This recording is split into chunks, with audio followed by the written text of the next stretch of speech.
What is up, guys? Hfmasters here, and today we are doing an overview on all of the Ninjago Season 14 sets. This is about $180 worth of stuff.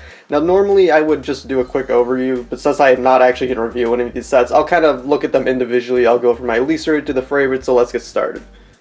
So starting off here with my least favorite set, the Catamaran Sea Battle. This set, when I initially saw it, I thought it was kind of a mixed bag, and in person, same thing. I do like this villain one a lot. I actually think this villain one looks even better in person. I just really love the color scheme on it. The teal mixed in with this brown, it really contrasts, but it contrasts in a really good way. I just think this is a really, really solid thing, just completely fine. It also does have a little function. These blades in the front, they kind of can move forward if you push these things back here. So that's kind of cool. I do really like this one, but then we get to the other half of the set. This Kai Catamaran. This one, I don't like it that much. It's got some cool shaping up here. You know, this thing kind of slopes upward, but other than that, I don't really like it. It also does have a function, so push this top thing down and these kind of push forward. I'm usually a bigger fan of the transformation functions. I don't know on this set though. It's not really doing it for me. Maybe it's just not dramatic enough, but yeah, I'm not really feeling it in this one. But honestly, my biggest problem with this set, or at least this particular part, is that you can't really put the minifigure on it. Like, you get Kai here, right, and he comes with the accessory, but you try to sit him on there, and because of the accessory, he won't fit. So then if you try to stand him up, well, this flag thing gets in the way. So I just think that's bad design. I mean, if you're gonna include the accessory, you gotta make the actual vehicle compatible with it. Otherwise, I would rather you just not include it at all, because if I gotta disassemble the minifigure every single time and then I gotta try to find the place to put the accessory, it's just really annoying, and it just makes it like annoying to actually use the set. So I'm not really a huge fan of this boat overall, but I do like the villain one here a lot.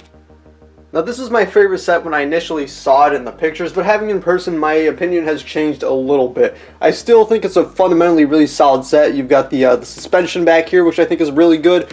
You've got a removable catamaran build, which I think looks good. You do get the exclusive Nia. And the bike itself, I just think looks really solid. But my issue with it is that this thing, it cannot stand. Like, it's a giant balancing act to try to figure this thing out, and it doesn't really work. There's no kickstand included, which they really should have included one, because this is pretty much always a problem when they use these types of tires, these more rounded designs rather than the more flat design. They almost always have trouble standing up.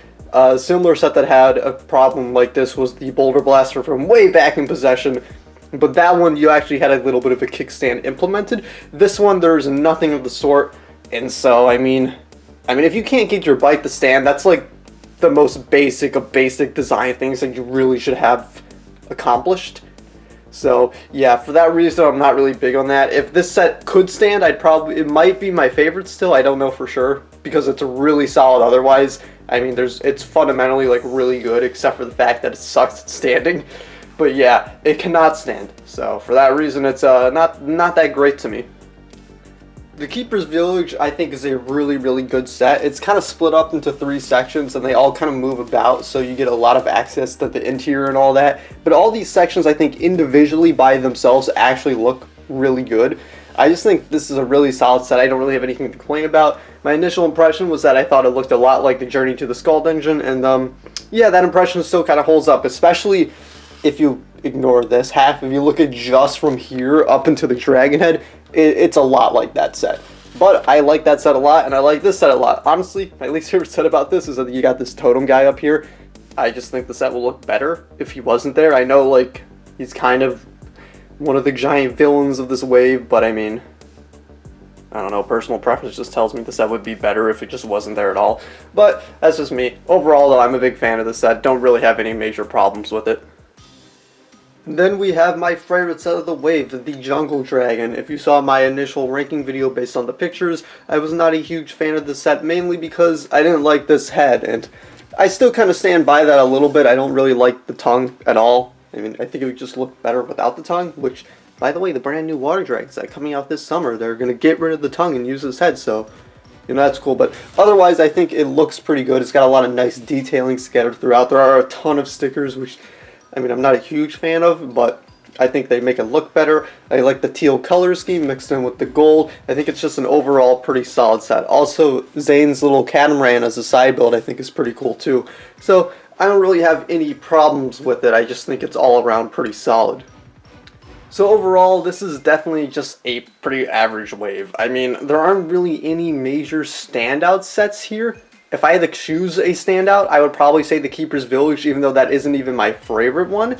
I just think that's the set that I think people would probably look back on and be like, oh, this set was actually really cool, because the Jungle Dragon, I like the Jungle Dragon a lot, but I mean, is it even the best $40 dragon? I don't know.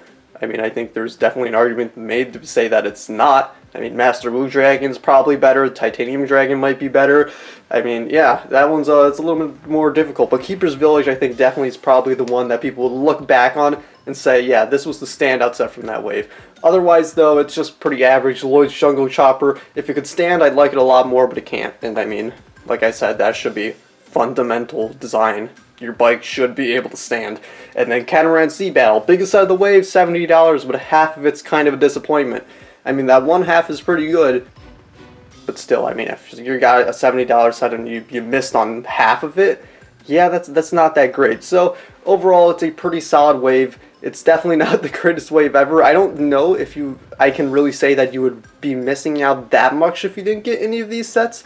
I mean, honestly, the best part are the minifigures. I really like the suits here, but I'll cover that a different time. But yeah, that's gonna be it. Thank you guys for watching. Till next time, I'll see you guys later.